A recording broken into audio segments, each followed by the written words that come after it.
5 minutes after 10 o'clock. Thank you for tuning in. Yesterday, I was watching this video, and it was a short, very, very, very short film, maybe a 5-minute film. I was looking at it because I was interested in the compositions of the soundtrack for it. But anyway, the film was about a guy who had made some mistakes, and he wanted to express those mistakes to the people who he had offended by his mistakes, and I think particularly a lady he loved. And it almost goes in, it almost like dovetails with the next conversation we're going to have. Carew Papritz is on the phone, known as the cowboy philosopher. He himself is a filmmaker. He worked as a cowboy on a cattle ranch, it says here, and he's written this book. It is winning all kinds of awards, and it is just a make you think kind of a book. It's called The Legacy Letters, His Wife, His Children, His Final Gift. Let's find out about this from Carew himself. Good morning, Carew. How are you? Good morning, Larry. I'm doing great, thanks. Where are you calling from? I'm calling from just south of Tucson, Arizona. Are you one of the children of the writers of the letters?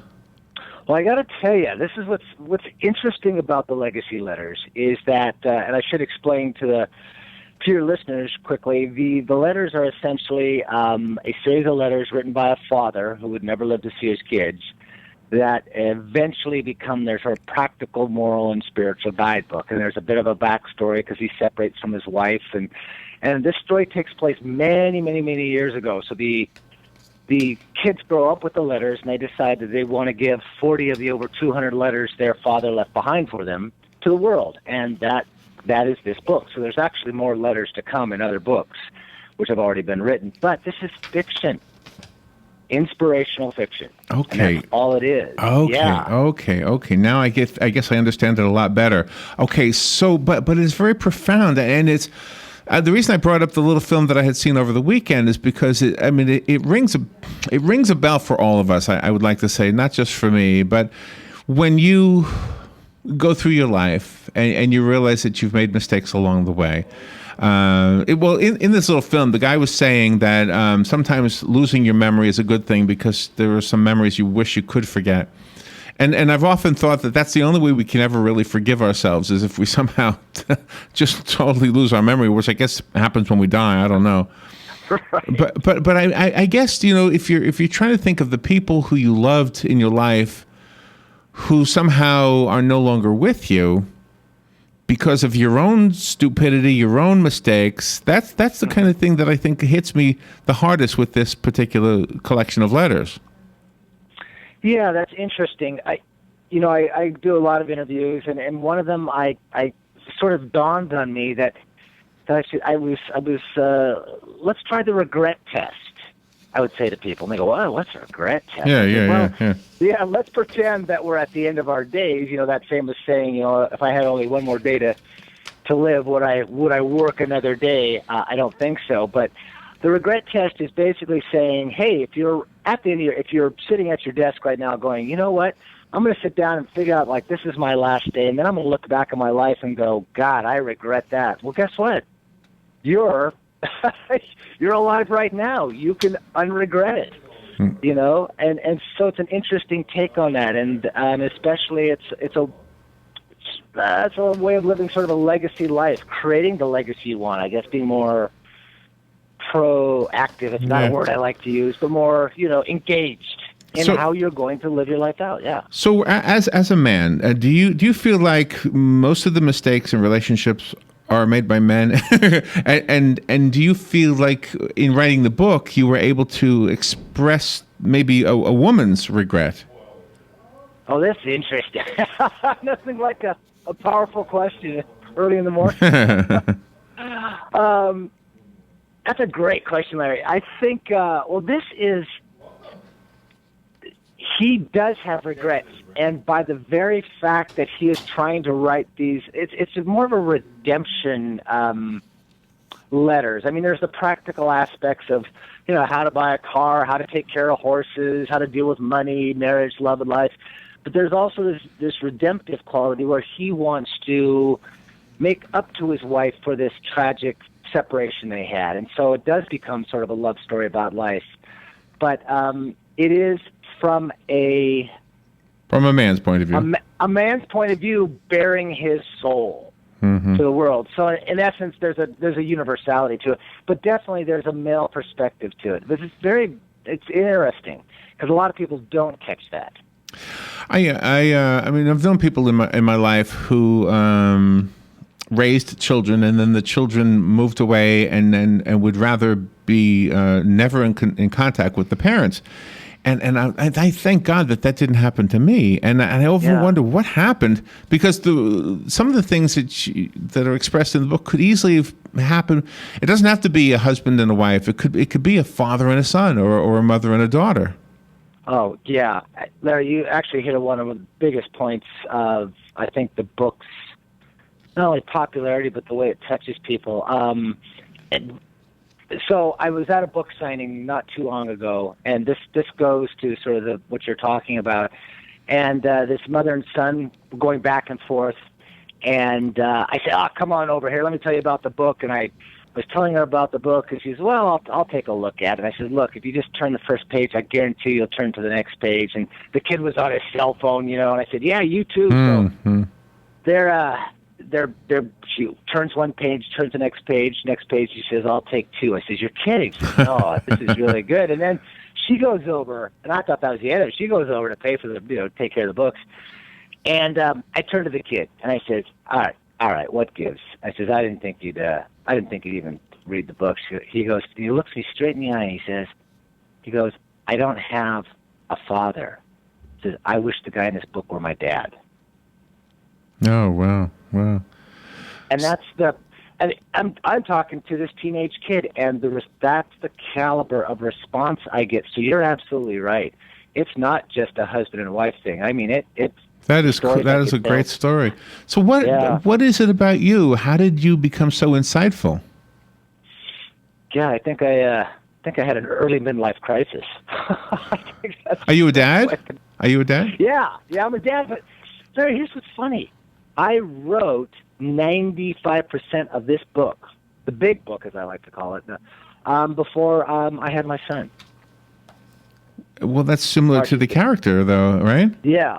Well, he never even sees his children. Right. Yeah, I guess so. In that respect, yes. That's correct. Yeah, in that respect, yes. Some of it is very poetic. You write in two different styles almost. It's sometimes you're a poet, sometimes you're like a novelist. Yeah, it was interesting because this son of a gun really wanted to be the book it wanted to be. And I was, you hear that from writers. They sit down, write, and the pen takes off, and they just have to hang on for dear life. But it was fascinating that this way of writing, which was this cowboy who is, he's been a cowboy and a rancher in his life, so there's this down to earth, right in the ground, in the rocks of it all, and then he's trying to express these. He's on the verge of dying, but he's out in nature. He's alone. He's up in a cabin by himself. So he's really dealing with these big universal thoughts and feelings. And so how do you deal with that except with this type of language that goes from cowboy to Lincoln to godlike and back? You're all in one fell swoop. Yeah, no, that's it. Yeah. And people seem to really pick up on that. Do you know, Robin and I sometimes play music at different facilities. We live in an area where there's a large number of assisted living facilities, nursing homes, etc. And so as musicians, sometimes we play at these facilities. And the other day I had this realization. We were playing, and there was a little old lady who was very thin and was dancing to our music, and I think she must have had severe dementia. But it almost looked like she was a little girl, even though she clearly was 90-something years old. God. And she was dancing like a ballerina, with some limited skills because of her frailness. Yeah. But she came right up to me, Carew, and she looked me in the eye. And I thought to myself, gosh, I see the little girl that she used to be. Gosh, Larry. But you know what I didn't see? I didn't see the 40-year-old woman who was driving her children to school. I didn't see the 35-year-old woman who was having a fight with her husband. I didn't see the 50-year-old woman who was struggling with getting older. I didn't see everything that her life probably brought to her. All I saw was the beginning and the end. I saw the lady she is now, and I saw the little girl she was then. Wow, that must have been a powerful moment. Well, and it's kind of like in the book. If you don't know your father, if you don't know your mother, then all you really know of them is that beginning and that end. You might hear the story of where they grew up, and you might remember what they were like toward the end of, however much you knew of them, if you didn't know them. Yeah. But the book fills in the gap. The book fills in the stuff that made them who they became. Right. That's why you're winning. That's why you're winning awards. Larry, you're hired. No, but this is a fascinating take. No one's ever brought that up before. And that's a wonderful new perspective on the book. The fact that there is this everydayness that he's relating, and you were talking before about memory. Memory is one of the trickiest things for us, as people to deal with, let alone trying to write and convey.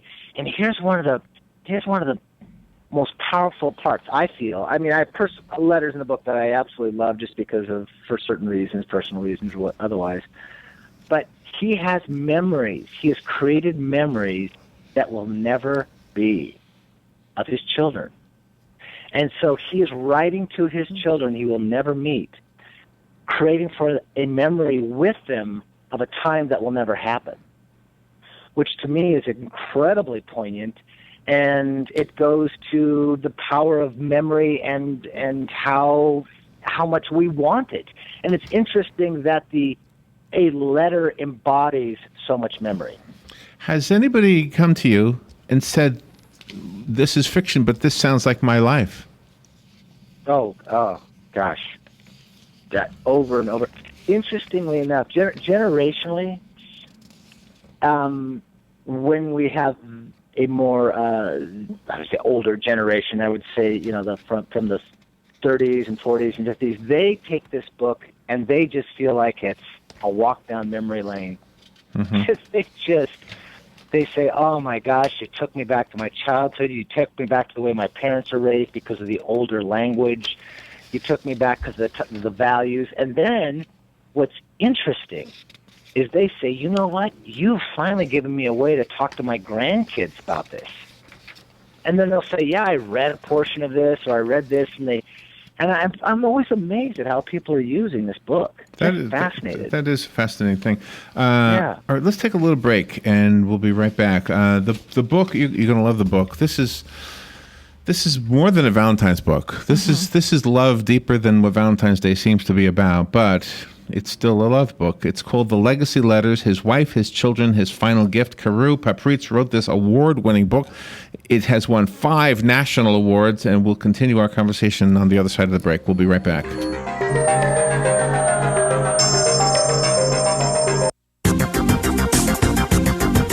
The weather is brought to you by myfwc.com. Safe boating is no accident. Sunny to partly cloudy today, breezy and cool, high 63 to 67. Tonight, mostly cloudy with a cool breeze, low 42 to 46. Tuesday will be windy and cooler with intervals of clouds and sun and a high of 56 to 60. Wednesday, partly sunny, breezy and cool, high 56 to 60. From the Florida Weather Center, I'm meteorologist Joe Lundberg.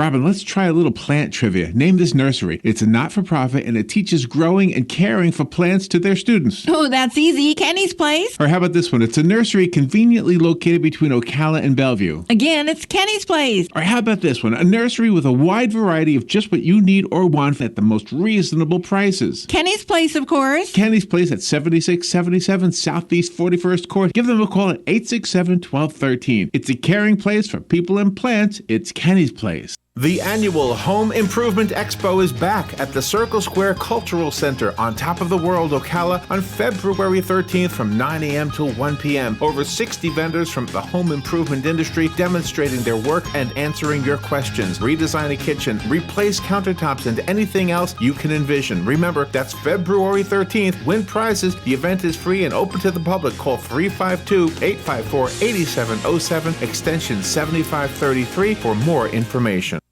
Hey, I'm Gary. And I'm Eric. Did you know that Red Eye Radio is on WOCA The Source every night from 2 to 6 a.m. and it's live? That's right. No tape shows here. We know that the news doesn't sleep. And neither do we. So we're here with you live from 2 till 6 a.m. every weekday. Call us 866-90-RED-EYE. So join me, Gary McNamara. And me, Eric Harley, every weeknight to discuss the latest in news and entertainment. Right here on WOCA The Source.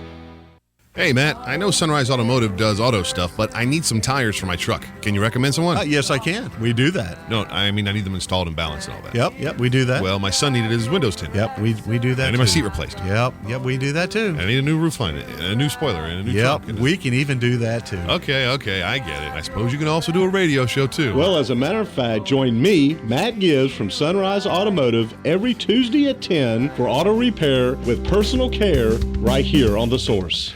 21 minutes after 10 o'clock. Thank you for tuning in this Monday morning. I forgot that. What is it, Saturday, Sunday? When is Valentine's Day? Sunday. Carew Papritz is on the phone. He has this wonderful book. I want to read a little bit of it to you just to demonstrate how poetic a prose writer can be. Yeah. The book is called The Legacy Letters. Carew, do you mind if I read a little piece to our listeners? Oh my gosh, you beat me to the punch. I was just going to... you want to read one? No, please, after you. All right, let me just read this, because to me, you write like a poet, and it's not poetry, it's prose. But then again, I guess that's debatable, isn't it? This is what you wrote in one chapter here. It's the chapter that says, "Listen to your pappy's music." You wrote, "My God, little ones, how I love music. How do I convey such love to you both that I cannot even write to you while this damnable music is playing? So I must stop this beautiful sound. How all music saturates my senses, replaces my soul, grinds me into the earth, and burns me a new body, and I'm born again into nothing but music, bone, and music skin. And when I write the music and play the music, I dream I am being drenched with the electricity of notes and anti-notes, and I barely need to exist. Now, all word brave and music drunk, I am ready to bring you to this magnificent love of mine, hoping that the very essence of your pa's love of music lives and breathes within these words before you, hoping that this love endures in your minds as something more than a fanciful relic of thoughts." Is that not poetry? It is beautiful. That is beautiful. That is poetry. God, Larry, I tell you, just to hear someone else read it is moving. That's amazing. Do you play music? Are you a musician? Yeah, so this is one of the fun parts of this book. So this smaller book, this little powerful little engine that could book, the Legacy Letters, when you get to the end of it, a lot of people say, I wish there was more. Well, guess what's coming out next? The Legacy Letters Complete, which is all 200 letters. So we're waiting for this one to sort of rise to the top, and then we'll bring out what I call the big book. But if the little book is the appetizer, big book is dinner, guess what dessert is? The music the father left behind. Oh. So I've written and recorded all the music that goes with the book, and that's just waiting to come out. Oh my goodness! Did you? So I'm speaking to a star. I mean, you're obviously going to climb to the top of everything. Really, you are? I think so. I mean, if everything is as beautiful as the first thing you've touched, or at least the first thing I've seen that you've touched, clearly that's going to happen for you. God, Larry. No, I feel very, and I was just telling Robin during the break. I said, it's interesting after having written, worked on this for so many years, and you sometimes you can't see the forest from the trees, and in terms of talking to so many people, doing so many book signings and whatnot, that I find myself having to go back into the book and read it and be re-inspired by it. And when I do, I go, well, That's it. It's timeless. That's interesting. It's not a yesterday book. It is an absolute evergreen, timeless book, and everyone who reads it says the same thing. Do you know when David Bowie died last week or 2 weeks ago, whatever it was, I was watching this thing on YouTube, and apparently one of his songwriting techniques was to take things that had already been written and cut them up into little phrases and then just randomly put them together and then set them to music. So if somebody uses brilliant. If somebody uses that technique with your book, they've got a hit. Just because of the way you write, your choice of words, your choice of putting words with other words. Thank you, Larry. And you know what I was finding too in the writing of this, and I should paint a bit of a picture of where I was writing. I was a working cowboy on a small ranch, a small cow-calf operation, basically about 15 miles north of the Mexican border, up 6,000 feet. And my nearest neighbor was about 10 miles by horse. I mean, I was way out in the heck and gone. And since I was the sole hand on this ranch, I had all the time in the world to write this. Now, I had written books when I was in my late teens, early 20s, had great success with that. But I hadn't written seriously in that many years, and here I'd sort of done a turnaround in life. I'd worked in Hollywood, filmmaking, and worked on feature films and all this. And I cut my ties. I just said, you know what? I don't want to die in L.A. I don't want to live this life anymore. Oh, okay, right. Took a right-hand turn, basically got in a car, and I traveled around the West. I did a sort of a drive-about, ended up in a bar, and asked this old cowboy, he says, I need a job. He says, well, I got the fencing job out here. And I go, fine, I can work hard. I don't have a problem with that.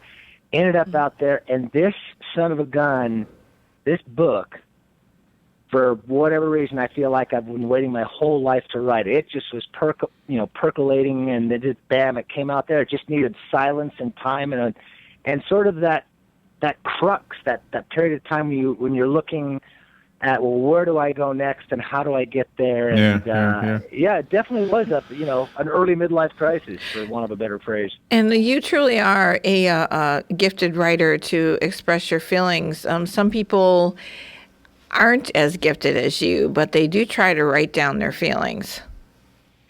Yeah, Robin, and that goes back to sort of what you're talking about, the poetry, the words. And so being out there alone and dealing with these big and small thoughts about life. Really, I mean, it was funny. I'll have to backtrack a bit. One day, and this was only several years ago, I woke up one day and said, man, you're a philosopher. I said, nobody grows up to be a philosopher. Like a kid says, oh, God, Dad, I can't wait till I grow up to be a philosopher. That kid doesn't make any money. No. That kid gets beat. He gets beat up, too. So. Yeah, right. The interesting thing is, as radio hosts, and when every single guest we have, we give a lot of thought to whether or not we're going to have a guest. And the pitch about you was so different than the book. The pitch was about how to write the perfect love letter. And then when we saw the book, it's like, well, this is way deeper than that. So forgive us if we didn't stick to that original pitch. Oh, yeah. I tell you, I am so tickled pink that you guys went down this road, because this is just hearing where you were going, and especially talking about playing the music for the folks in the hall. And it's that audience, it's that way of looking at the book that I want to reach. But in this day and age, you've got to do a bit of tap dancing to get people to recognize you. Right, and that's what you did. But I think it's way deeper than that, and so I'm glad we went where we went with this interview, because we can spend another day talking about how to write the perfect love letter. Let me tell the listeners that Carew sent us some books. I think we have 3 of them. Yes, we do. You are welcome to them. You will love these books. The legacy letters. Call us if you want them, and we only have 3, so the rest of us have to go buy them. Carew, give us a website before we run out of time. We got 15 seconds. You got it, thelegacyletters.com. Go check it out. Of course, Amazon, Barnes & Noble, ask your local bookstore, Costco, should be in there. Again, check out thelegacyletters.com. A lot of fun stuff I've done on there with the book. All right, this interview will be on YouTube and on Facebook by 2 o'clock today. Thank you, Carew. We'll be right back. Fox News Radio, I'm Pam Puso. It's almost Decision Day in New Hampshire. I know a lot of people I talk with, they're trying to pick between 3 or 4 candidates right now. The nation's first primary is tomorrow. Polls have Democrat Bernie Sanders and Republican Donald Trump in the lead, but GOP rival Chris Christie believes the contest is wide open. 34 hours till the polls close here. And what we know is that no one knows what's going to happen in this race. The New Jersey governor in Hudson. Their team didn't win the Super Bowl. I'm upset that they lost, but we're not going to give up. We're still going to keep pounding. Next year. The Carolina Panthers coming up short against the Denver Broncos. The government says the electronic gear shifters in some newer Fiat Chrysler SUVs and cars are so confusing that drivers are getting out when the vehicles are in gear. Fox News, we report, you decide.